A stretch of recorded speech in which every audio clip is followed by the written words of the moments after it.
Hi friend, ఈరోజు ఖజానా bottle వచ్చిన ఫ్రెండ్. మా ఛానల్ కొత్తగా సబ్స్క్రైబ్ చేయండి ఫ్రెండ్, ఫాలో చేయండి ఫ్రెండ్. ఖజానా బాటిల్ కొనడానికి వచ్చిన ఫ్రెండ్. ఈరోజు చూస్తున్నారు కదా ఫ్రెండ్, మీరే ఎలా ఉందో. 2 కొనడానికి వచ్చిన ఫ్రెండ్. నల్లది ఒకటి, నాది తెల్లది ఒకటి ఫ్రెండ్. అది 2 కొనడానికి వచ్చిన ఫ్రెండ్.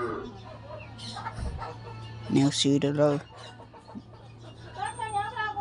చూస్తున్నారు ఫ్రెండ్స్, ఇలా తింటుంటా బుడ్డలు ఒక్క నీళ్ళు కావాలంటే ఫ్రెండ్ వీళ్ళకి. నెక్స్ట్ వీడియోలో దీన్ని గుడ్లు చూద్దాం, పిల్లలు చూద్దాం ఫ్రెండ్. నెక్స్ట్ వీడియోలో దీంట్లో గుడ్లు చూద్దాం, పిల్లలు చూద్దాం ఫ్రెండ్. అప్పుడు దాకా చలో ఫ్రెండ్, బాయ్ బాయ్.